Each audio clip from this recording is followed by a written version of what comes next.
Hello, I'm Peter Deegan, a member of the RSSL QP training faculty, and welcome to the next podcast in our series of My QP Journey. These interviews are aimed at talking with previous QP training alumni with the aim of paying forward their experiences to prospective trainee QPs.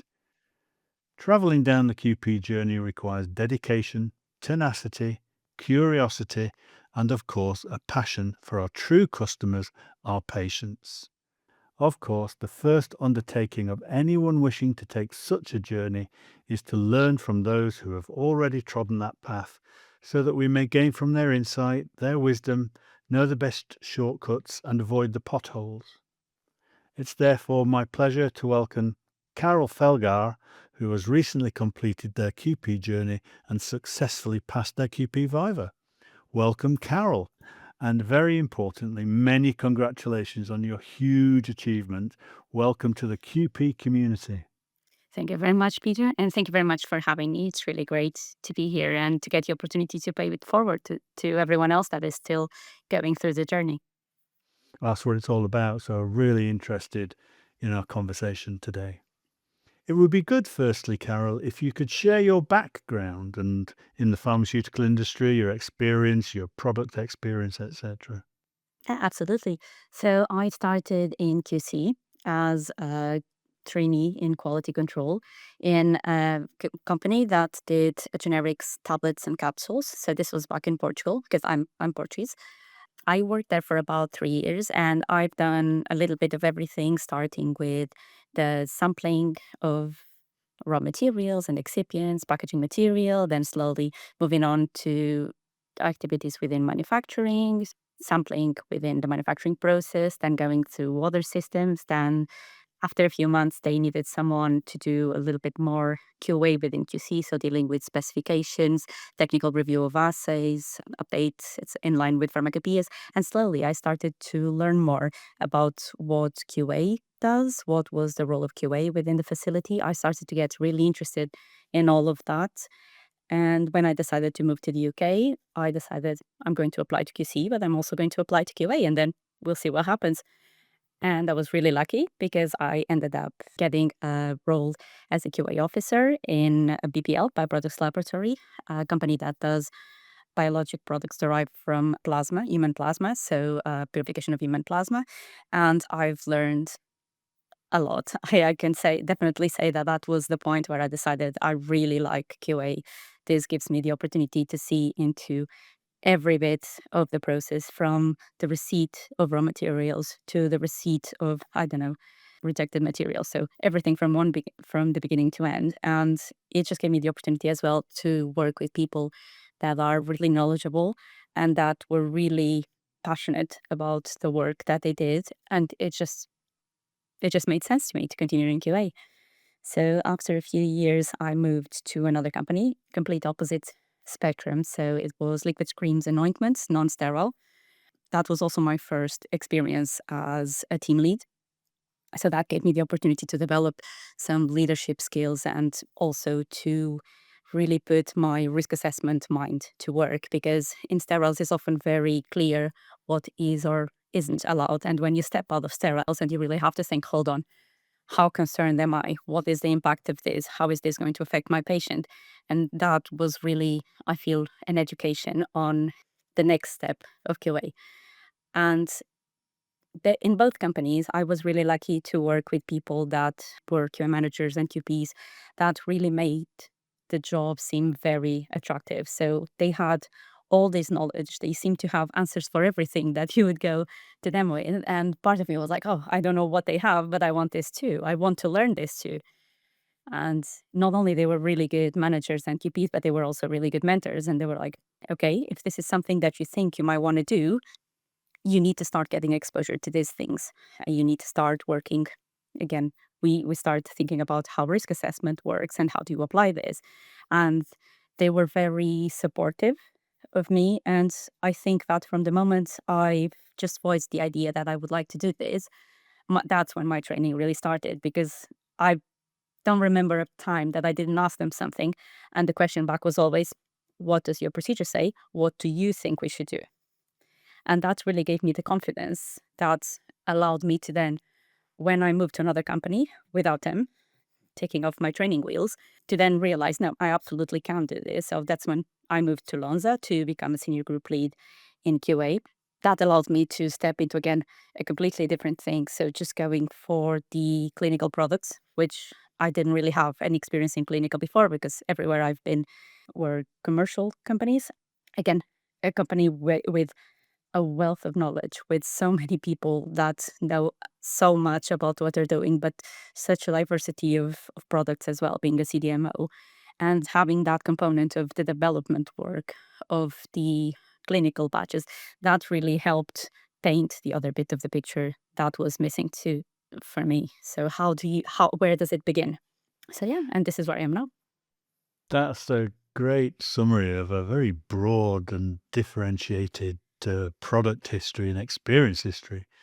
It's very common that we start in the labs, we start and hear about this two-letter acronym QA and get a bit curious, and we start to immerse ourselves, and we do see the company from the inside out and across the company to that final customer, our patient. And you've hit a very common theme there, Carol, to say, do you know what? It sounded quite an interesting job.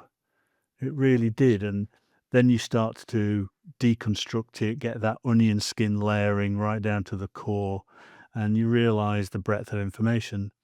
I think the other feedback that you've got as well is that you met good people who are equally passionate and were able to sing the role of QA from the highest point of the tree as a really important role and a very interesting role.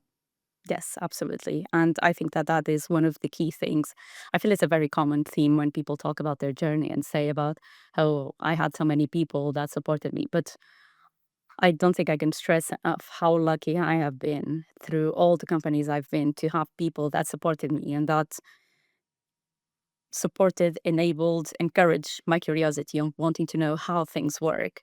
And and I'm saying this from the QA side, but also I remember when I was in BPL and I was learning about manufacturing process, and I used to work night shift at the time. And every now and then I would just wander into production and just bother the operators because I have no other word for it, would be bother, because I can imagine having someone asking you every day, no, explain it to me again because I don't think I quite get it. What happens in here? And everybody was just open to it. Everywhere I've been, people were happy to talk about what they've done, about how it works. And I couldn't really have done any of what I've done if people hadn't explained it to me because I didn't know anything when I started. And I do think that even now in the QP role, every day you rely on people to tell you more information. And it's the relationships you have established, and it's the knowledge that you've gained, and the way you've learned how to ask questions that actually enable you to get the information you need to make the decision. It's a lonely job sometimes, but you don't really do it alone. And even at Lonza, I have the good luck, the good fortune of being part of a team of QPs. So you're never really completely alone because you do rely on a broad team to support you through to get the information you need. You've just articulated Annex 16 1.7. It is recognized that the QP will need to rely on the pharmaceutical quality system, and the QP should have ongoing assurance that this reliance is well founded. And let's break it down a bit more. Section 1.7.11 requires people who work in that production area that they are providing assurance that they've done their job today correctly and they've got the data to verify it. And you've got to have that relationship. In one of my previous interviews, we were talking about the requirement, the opportunity, the importance of the QP walking the shop floor every day to get to know people. It's about relationship management more than just a scientific assessment of data sometimes. Yeah, no, absolutely. And I think that the more time you spend on the manufacturing floor, the easier it is to then just picture in your head what the deviations are talking about, what are your process descriptions talking about. It just makes it just really brings it into reality. When you look at a batch record, I remember hearing this very early on, that it should read like a story. And it's really hard to understand a story where you can't picture the characters or the setting or anything else. So once you've actually started to do that, it just makes so much more sense. Love it. That I've never heard it said that way, and I think it's fantastic. Storyteller. Absolutely. Brilliant. Well, let's break it down a bit then. So you've been inspired by other people. You've found the work very interesting, and you've thought, you know what? I think I could do this. Where did you start knowing the requirements? Because it's a heck of a mountain to climb that's in front of you. Where did you start? When I joined the previous company before this one, I started to have an awareness that it was the technical bit, but it was also the soft skills. So at that point, it was my first job as a team leader.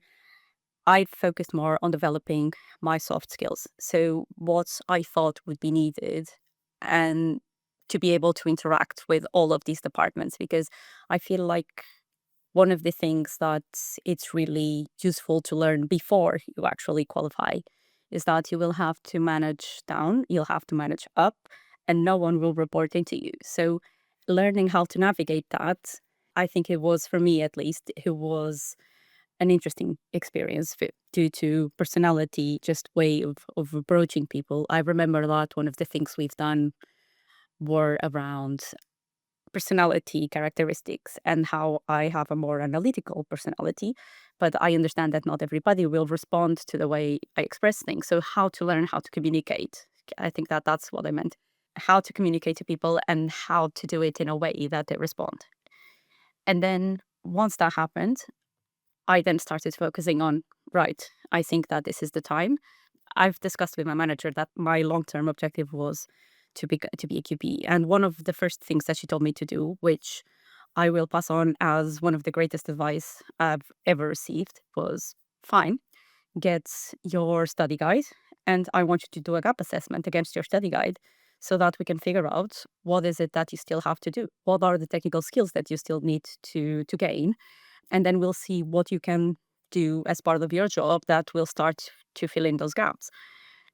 And that's what we started to do, which then worked out very well because a couple of months later, Lonza did open the opportunity to bring up QPs within the organization. And I already had the gap assessment to provide to them to show I already have done all of these things and I am now working on these things. So I am a worthy candidate. As part of the program, they did consider that. They interviewed a range of candidates. They would look at our CVs, recommendations, and so on.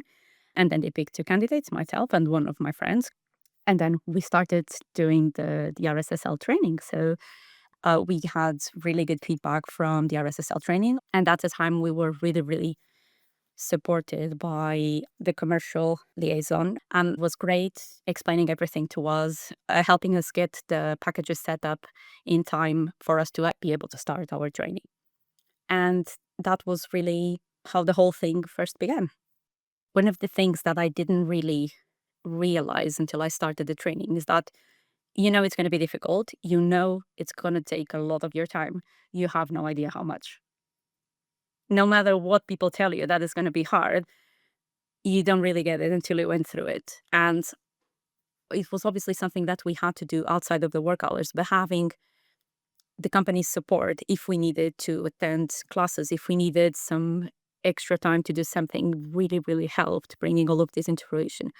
I do think that it would be a lot harder if you were doing it completely on your own. I would like to explore what you said earlier, that there was an opportunity from the Lonza program and you applied for that.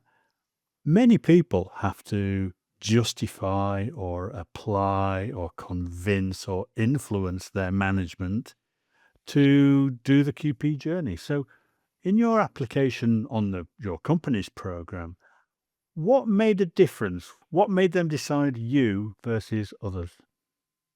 Very good question. I don't I don't know everyone that applied, but I think one thing that helped was definitely the gap assessment fits. Like we mentioned at the beginning, I have had the opportunity throughout my career to just cover a wide range of companies, formulations, and everywhere I've been, even though your role has that little box that you need to fulfill, I've always did whatever I could to go the extra mile, to get involved in more things. So if there were things like deviations, kappas, root cause analysis, OS, I wanted to be trained on everything. You need people to scribe for inspections, I'll go to that. Basically, anything that you could throw, I would be like, yeah, sure, I'll be trained on that. Why not? I'll go and watch, I'll go and have a chat. And I do think that that kind of made a difference, because when you get to fill in your application, when you get to check against the study guide what you've done, it does make a difference to have those small things, to have gone that extra mile, because it's actually a little bit more experience in here, or just things that at the time don't seem to make a lot of sense. Like I remember scribing for a couple of meetings of the medical department that they were having with the QPPB. And at the time, none of those things made absolutely no sense to me. But they do now. Now I understand what they're doing, why they were doing it, why they were asking those questions. If I never sat on those meetings, it would just have been a thing I knew happened. Now it was something I'd seen. That's really interesting because that's my experience as a tutor on the QP training programs, or any other training program for that matter, where you quite often get the delegate saying, I know the technical, I'm reading the words, but I don't get it. I don't understand it. And my advice is very similar to yours, is that don't worry about it. Just learn the information now so that you can recall it, then get a bit of experience. One day you'll be sat in a meeting, somebody will say something, and all of a sudden something will just pop out of your mouth that you didn't even know you knew. That's what it's about. It's that investment in your learning. That's why we call it a QP journey. Even after the QP Viva pass, you're still learning every day. There's new products, there's new processes, there's new technology coming through, and you've got to have that curiosity as well. I'd like to explore what you said a minute ago about the amount of workload, but also as well, you said, oh, I want to be involved in deviations. I want to be involved in that validation. That requires a lot of personal time. You're 100% FTE on a specific job, but this is probably taking you 10 to 20% more time. How did you influence your management that you're doing the QP course? Can they give you some time, which they do, but also as well, how do you reconcile that extra personal time because your manager wants you to do your job at 100%? So it was a mix of things. One of the things that I was very lucky in is that Lonza did give me some study days as part of the program for any employee that's undertaking any further qualifications. So that was really, really helpful, because that made it so that I could go to the training courses and not worry about the day job while I was there. And then the remaining was a mix of things, really. So there was the element of trying to get as much as I could out of my role. So always thinking, where can these tasks fit? Where can this work fit within my application? And then there was a bit that is really just your own free time. So it's about, maybe you have some time for lunch, but during that time for lunch, you can maybe grab someone to have a quick 30-minute chat. Maybe if they can do it in the middle of the day, you organize your work around it and you stay a little bit late. But it was a lot about discussing with my manager whenever I felt like I was a little bit overwhelmed, but mostly the support of my colleagues. So I was in a team of three. The three of us were QP trainees. And I think that we all kind of understood what the other ones were going through. So if someone needed a couple of hours on one day, then the others would be more than happy to pitch in. And we would just like support each other through it. It really did make a big difference to me maintaining my mental health throughout it, because obviously there were days where it was really difficult, days where I felt really tired. There were days where I thought, you know what, I'm not completely sure this is worth the effort. Maybe I don't want it that much. Maybe I rather have free time and sleep every now and then.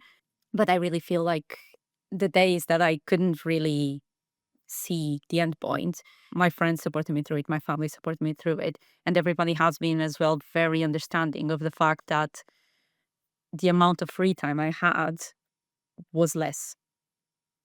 Because that I can tell you that you can do everything within your work hours, but I would be lying. I think that you do need to organize yourself in a way that works for you and works for your work, for your job, but also works for the training. And it did take me a little bit to figure out what was the best way for me.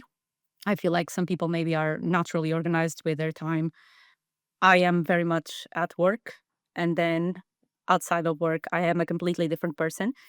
And I had to bring my work person into my private life to make sure that I was sticking to that. So it's things like maybe after dinner you want to read a book or watch a show, but you can't because you need to study for an hour or you need to write for half an hour. It doesn't matter, even if it's just a little bit. And also trying to be a little bit kind to me, to myself. And I did have loads of people reinforcing that to me because sometimes it's easy to forget about that when you're just focused on the end goal. You're not going to give 100% every day, but it's okay.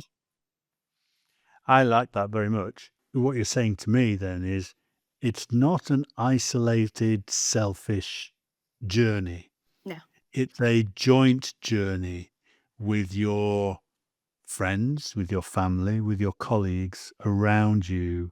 I really liked what you say about keeping a balanced mental health because it's hard work. You have to be selfish. You have to be isolationist sometimes. But the fact that your family or your friends or your work colleagues know that, some will be going through the same journey, some will have gone through that journey, they'll get it, they'll know it. There's the famous explorer Ranulph Fiennes, and I read his autobiography. And the first sentence in his book is, "The most frequent question I get asked is, 'Why do you do this?' And my answer is very simple. For those that know the answer, don't need to ask that question." And that's very, very similar to the QP. You don't need to ask the question because I know, I get it, I understand it. But in some ways, there are four cornerstones of support. There's yourself, your journey, your dedication, your passion, your focus, etc., your sacrifices. There's your manager, okay? And you've got to please your manager and keep that 100% FTE, but make sure that your manager is understanding. You've got your family and friends who understand why you can't go out for that day, why you've got to do extra study, etc., and they understand that. There's another really important role, and that's the sponsor. So for those that are listening in, who may be starting their QP journey, maybe haven't got a sponsor, what is the role of the sponsor and how critical are they in supporting your QP journey, and how easy or otherwise is it to get one? So I can speak for my experience. I think the role of the sponsor is critical, which is why I got two. The sponsor will be signing to say that your experience, they certify that you have that experience, that you have done all these things you've done, and that they feel you are ready to act as a qualified person. And a lot of the experience I had was across multiple companies. So I thought that it made perfect sense for me to have a sponsor at work that accounts for this bulk of my experience while I'm in Lanza, but also to get a sponsor that was a previous QP that I used to work for quite a few years. Because we have the type of relationship where she has supported me and mentored me through many years and continues to. It was just obvious in my head that when I had to go onto this journey and find a sponsor, that was the person that came into my mind. And I thought that this is the person that is going to have my back and keep it real. It's not only someone who signs, obviously, it's someone that will keep you accountable and that will talk you out of the precipice when you need to. And I feel like my sponsors have done that for me. They have given me honest feedback. They have given me confidence on the things that I knew, but they were also very clear on the things I didn't. They always told me when I needed to work more in something, focus more on something. But when I was feeling that maybe this was not quite achievable, they also talked me through what we had done, how much we had already done, and that I was definitely ready for it. So it was nice because I feel like in a way there was a point where I didn't really trust myself, but they did it for me. Well, I couldn't. So let's break that down a bit more. The sponsor has given you motivation. I like what you said, talked you down a bit, made sure that you're okay. But break it down on a process based, like you, I'm very process analytical based, sort of stepwise. Give me examples of what they did which helped you.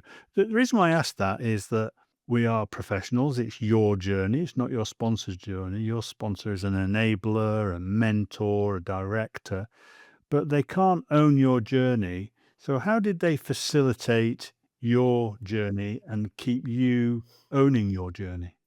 So that was a bit that I think was keeping things realistic.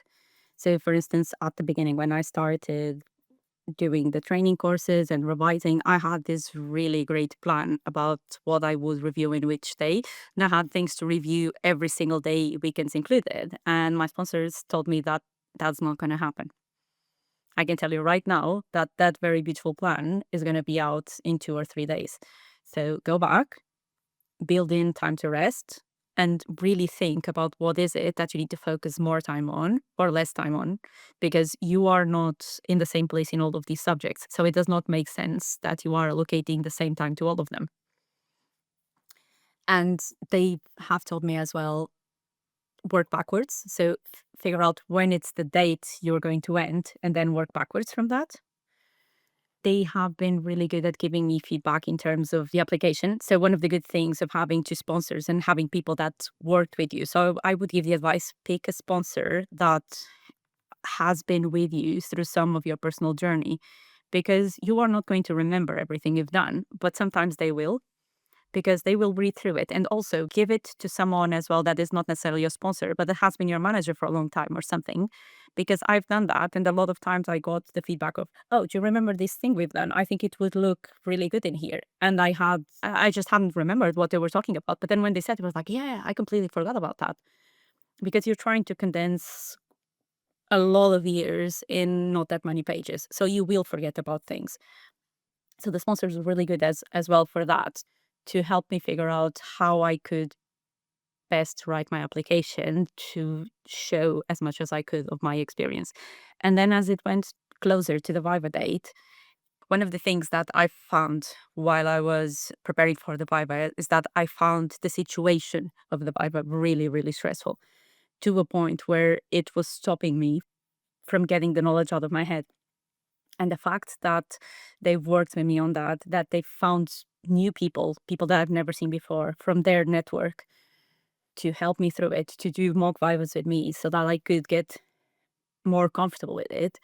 That really, really helped, because they were able to see what was it that I needed to get to that point at a stage where I was really getting desperate. That would never happen. That's very honest.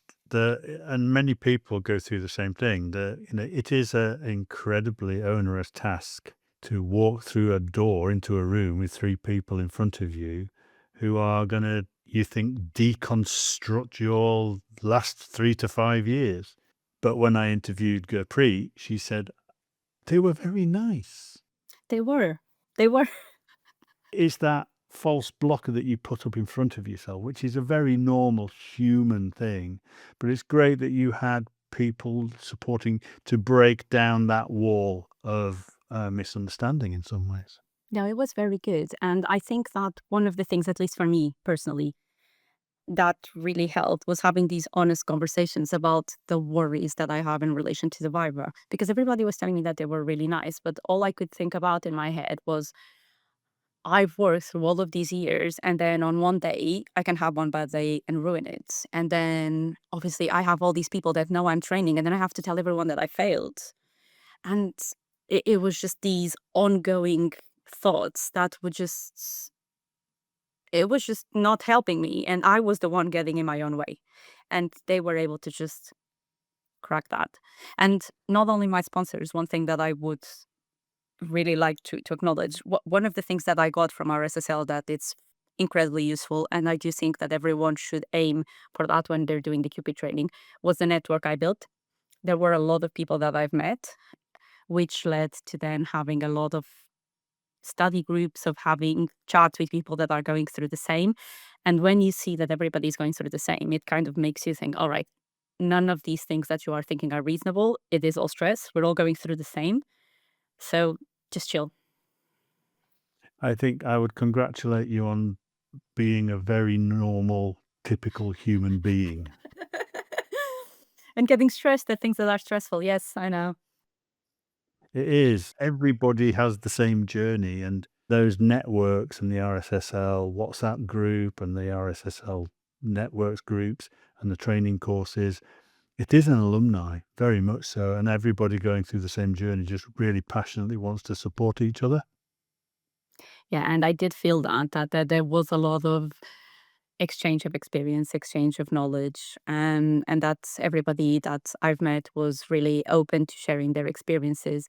And through that, I was also able to then make friends that I'm still in contact with outside of the QP training, but also it gives you that professional network that in the future you have someone that works in a completely different thing from you that you can just grab a phone and ask, you know what, I have this question, I would like to run it past you.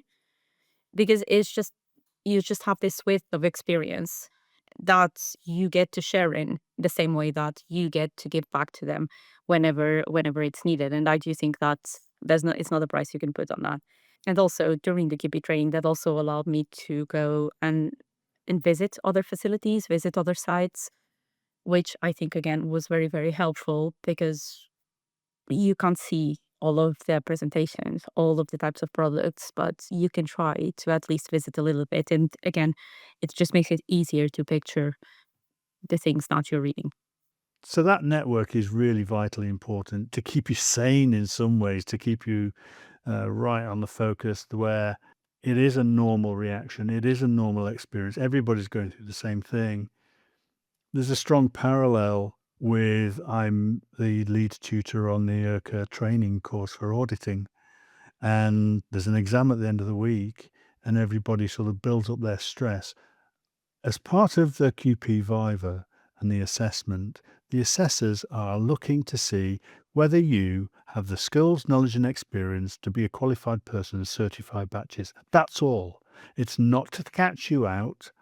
Likewise with the auditing course, all IRCA are doing is assessing your capability to be a professional auditor at that level. It's not a trick. There's no subterfuge. There's no hidden agenda. It's can you do this or not? And those questions are really all it's about. And those are the questions that the QP assessors ask. That's all it is. Yeah, absolutely. To be fair, I did feel like the Viva experience was a lot better than I had built up in my head. It went by really quickly. The assessors were really, I don't know if nice is the word, but yes, they were nice. They made me feel really comfortable that I could ask questions, stop whenever I needed. I felt like they wanted me to succeed. I thought that it was a very positive experience. If anything, maybe something that I can thank my tutors and other QP friends for is that every single mock vibe I had was so much more terrifying than the real experience. So I think that when I got to the vibe, a part of me thought, oh, this is not that bad. And it wasn't an easy experience. I would never say that the Bible was easy, but it was comfortable or made comfortable by all the work I had done before. Because even though all the questions seemed to be targeting at the limit of my comfort zone, there was never a point where I thought I could not answer this, which I kind of feel it's what happens on your work day to day, is that there will be things that you didn't really see coming, but you can just have that structured approach that you are able to go through and think, right, how can I approach this? And that was basically what I've done through the Viva. And yeah, it worked. All they're doing is trying to replicate the real world you talked earlier on about. It's about the soft skills, being able to talk to the CEO and in the morning and then the production operator in the afternoon with the same professional courtesy and level, to ask those curious questions, to understand, because at the end of the day, we're the patient's advocate. They're the person that we are focused on, and we've got to have the data and the information which provides safety, efficacy, and quality. And that's all they're testing. Yeah. That really is. It's as simple as that.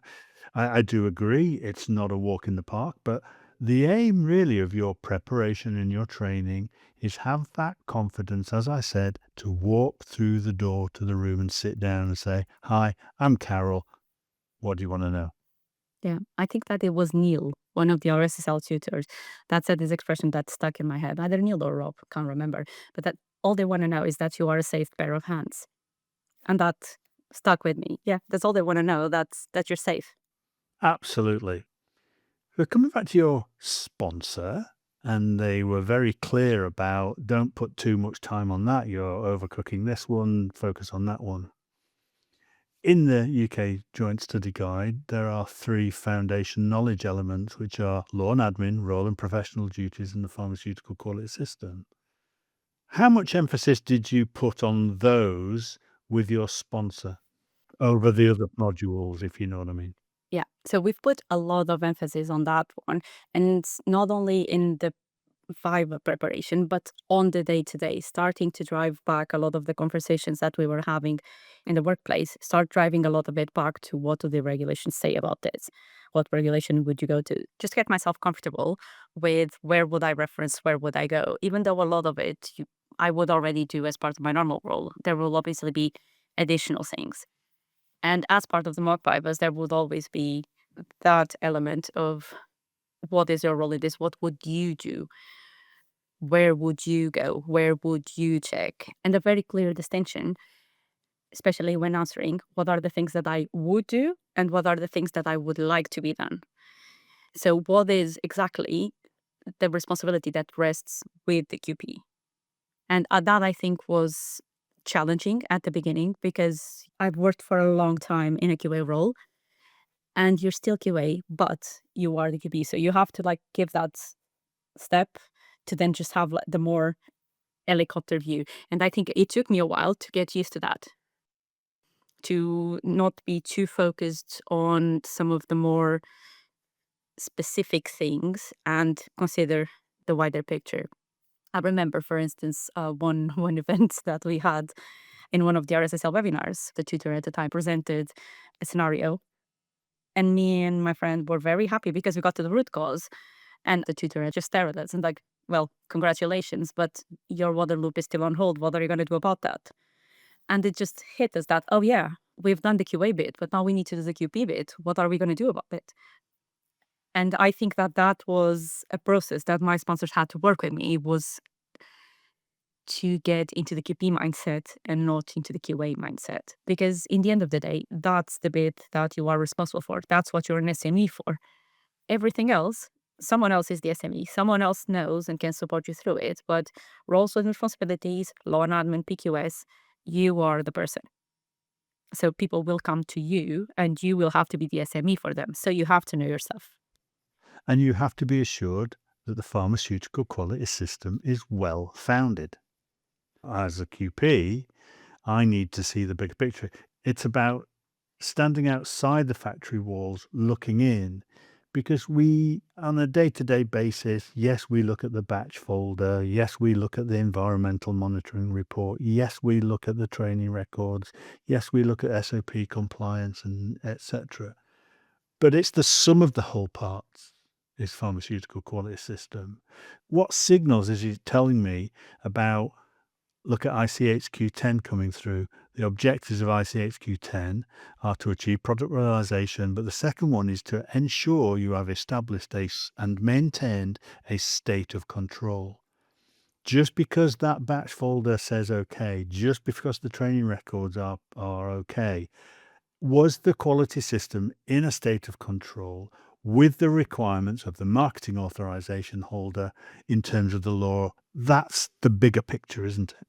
One of the good things of having a sponsor that works with you is that you can shadow a QP at work. So you would have those discussions about how does the metrics look like, site quality council, what kind of things are discussed, risk register, what is in there at the moment, what are the things that we worry about, new deviation come up on the system, what we think this impacts, what kind of metrics do we have for deviations, changes, kappas. So you start to understand and to see really how does the KP assure themselves that the PQS is working and that everything is in control. If you have a sponsor in the workplace, it does make it easier for you to understand the day-to-day job that is not batch release, everything else.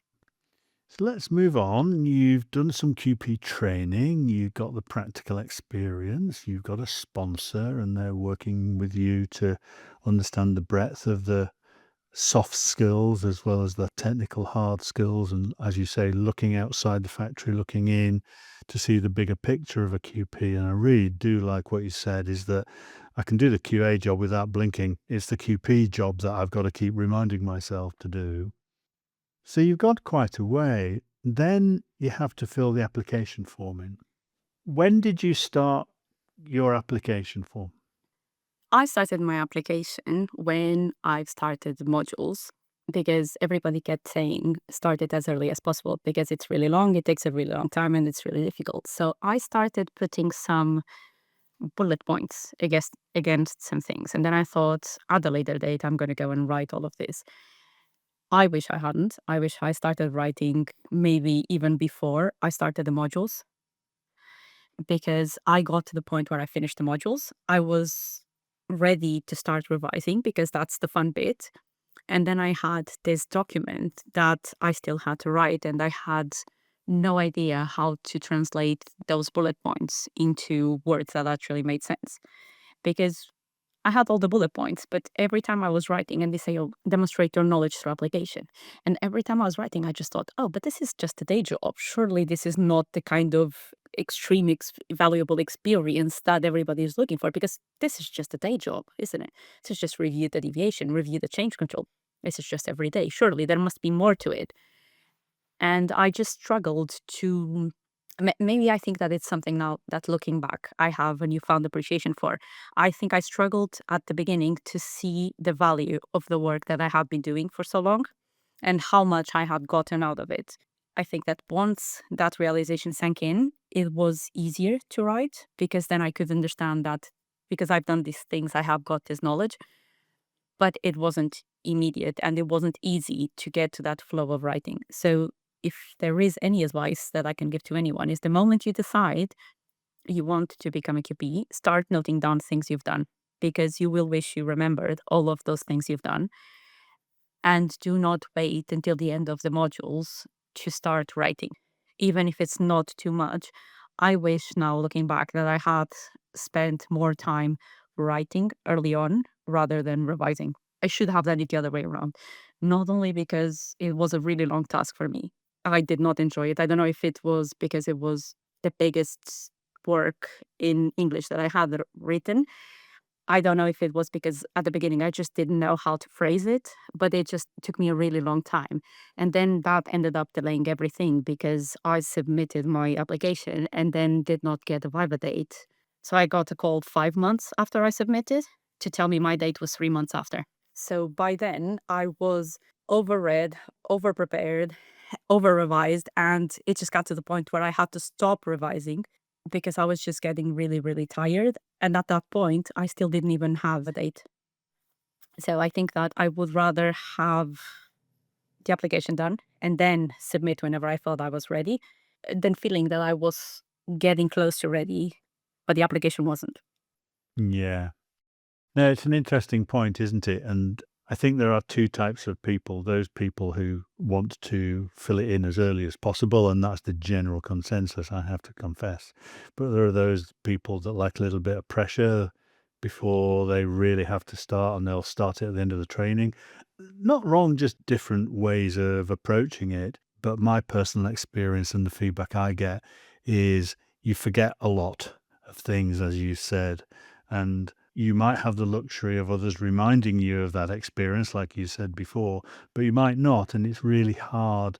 I like what you said about putting the bullet points down, as you've started the course, just before the course, just after the course, then you've got a pre and post reflection as an example.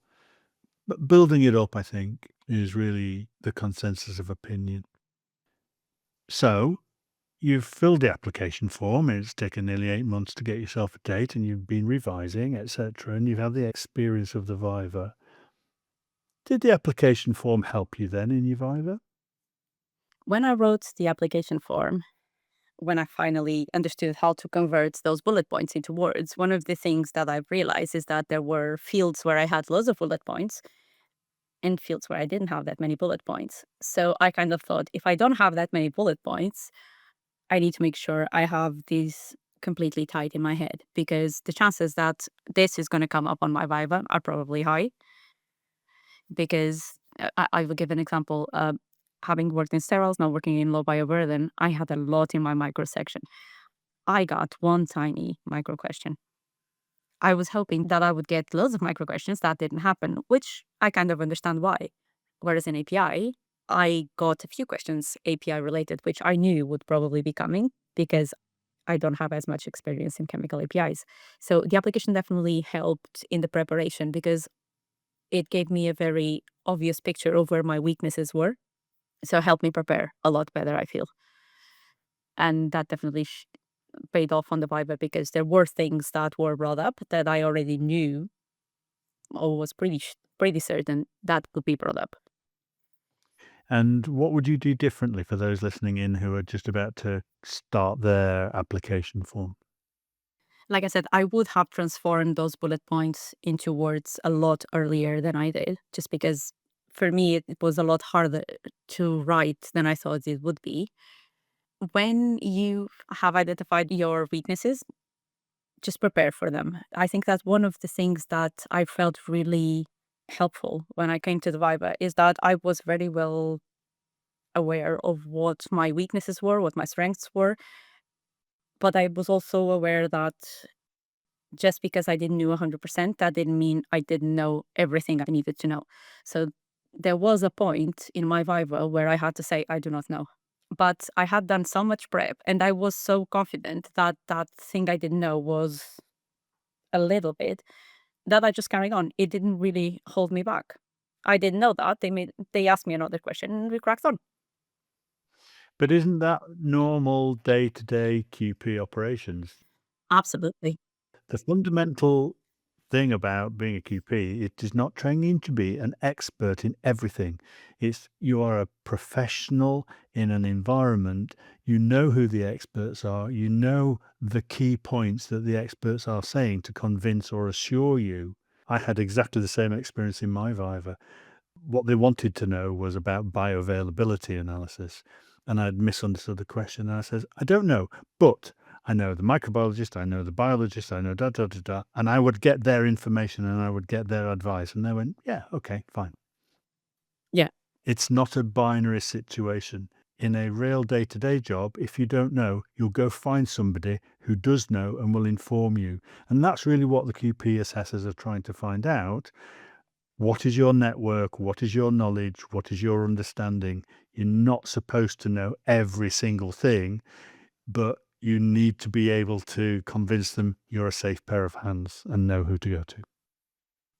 absolutely. And I would say that if there was something that helped me during the preparation, failing definitely helps. So doing the mock vivas and failing during the mock vivas really helped me because the first time I had to say on a mock viva, I didn't know. It just broke me for the rest of the mock because part of me, and knowing that is not reasonable, part of me was still thinking that I need to know everything. And that does not happen because it just doesn't. So you need to make your peace with it. And that was one of the things that during the Viva preparation with my sponsors and with other QP supporting, I had to draw a line at some point, just a couple of weeks before, that whatever I don't know by now, I'm not going to learn until then. Now, one of my sponsors used to say that we're just polishing now. Whatever you don't know by now, you're not going to know. And one of the QPs that was helping me prepare as well, again, it was all about having a network that helped me support through it. It was just saying to me that for each thing that you have, for each topic, you have 5 to 6 words. And the moment someone says that, those words need to come to your head. And those are the ones that are going to guide you in your answer. Don't try to learn everything about every single thing because that's not going to work. And at the time, it just seemed impossible. How can I summarize everything to 5 words? But actually, when I got to the Viva, that really helped me because I got asked about bringing in a new container for a certain product. The specific container they mentioned, I had never worked with, but I had a little revision card in my head that said new container, this, and that. So I was just able to go through it. I had no idea of the container of the product, but I had my structure. I had defined what I needed. And I don't think now, looking back, that knowing that 20% that I didn't know before the Viva would actually have made it any better. This story I always say is I've got no biologics background, no biologics qualification or experience. The night before my QP Viva, I rang my friend Nigel and says, I'm going to fail. They're going to ask me a biology question. I don't know. He says, tell them you don't know and tell them under your QP code of conduct you wouldn't work in that area. They didn't ask me about it. I didn't get asked a question on there, but I was ready for that answer. I really liked what you said about learning how to fail in the mock Viva, where the first question or one of the early questions that you got stopped you. That's the best way to learn because, once again, on a day-to-day basis, you're in a meeting, you're the QP, everybody turns their head to look at you because you're this font of wisdom, go, no go, and the QP says, I have got a clue, what do you think? That's normal, that's okay. Who can help us? This is a pharmaceutical quality system, not this individual in a little office that gets rolled out at 3 o'clock on a Monday afternoon, gives an answer and then goes back. It is a well-founded, well-assured quality system that you need to know, and you've got the answers and you've got the people who do know and those experts to support you. And that's where it's all about. Absolutely. And I do think that part of it is that now it's very easy to talk because it's gone. But before we actually said the Viva, we build up the situation to a point that I remember having a conversation with my sponsor where I told her, I think I am more stressed for this than I will ever be for anything in work. And she just laughed and she was just saying, no, that's really not true. And then I started thinking, of course it's not true because things that happen at work have real consequences. And they do not stress me half as much because I am confident that I know what I'm doing.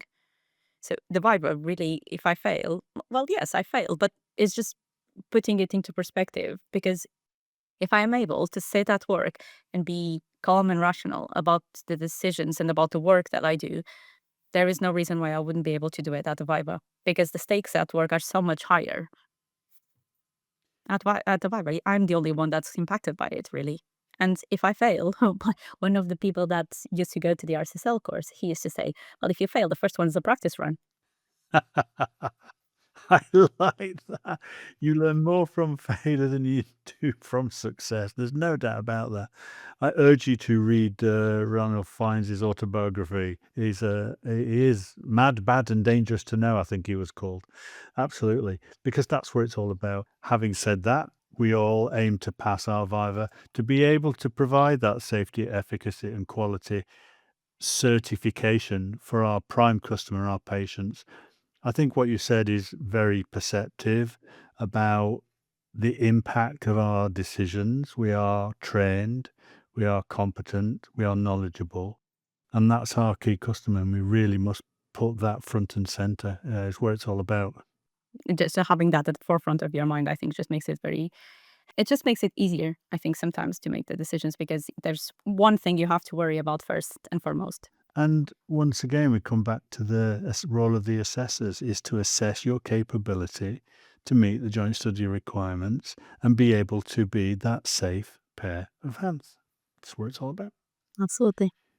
So my final question, Carol, is for those listening in, what are the 3 key pieces of advice that you would give to people who are starting or on that QP journey today? Okay. So I would say, first of all, rely on your network, whether that is friends or family or colleagues. Rely on them to help you through it because they will be there. They have your back. Start your application early as you possibly can. Write as much as you can and then worry about the editing. It's better to have too much than too little, and it will impact you at the end. And when the time comes, just remember you have been doing this for a really long time. You know all of this stuff. This information is all inside your head somewhere. Just take a deep breath and go. Sound advice. Really like that. Take a deep breath and go. Absolutely. Have you certified a batch as a QP yet? Not yet, not yet. A couple of weeks to go, but yeah, I am on the license now. I just need to wait for the batch to go through its normal process, and there will be time. Are you looking forward to it? I am very much. It's very exciting. I feel like it will be the moment where it actually will become real in my head, if that makes sense.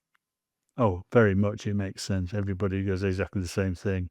It's a rite of passage at the end of the day, but that finalization to be able to put your signature there, electronic or written these days, is a very fulfilling end point and a starting point at the same time. It is really closing the loop, I think, that you start with wanting to do this thing and thinking that you do this because it will go into a patient, and you actually put your final signature to allow that thing to go out of your door into someone. Carol, thank you so much for sharing your QP journey today, sharing it back with others. I'm sure those listening in will take a great deal of information and experience from you and learning. Thank you so much for your time today. It's been a real pleasure. Good luck in that first batch certification in a couple of weeks' time. I wish you great success in your QP journey. And thank you once again for sharing your experiences today. Thank you so much, Peter. Thank you for having me. And yeah, I hope that if at least it helps one person, then it will be worth it. And thank you very much. And thank you to RSSL for the support throughout the course. I really appreciate that. Oh, I'm sure you'll be supporting more than one person today from your experiences. Carol, thank you very much for your time. Thank you very much, Peter.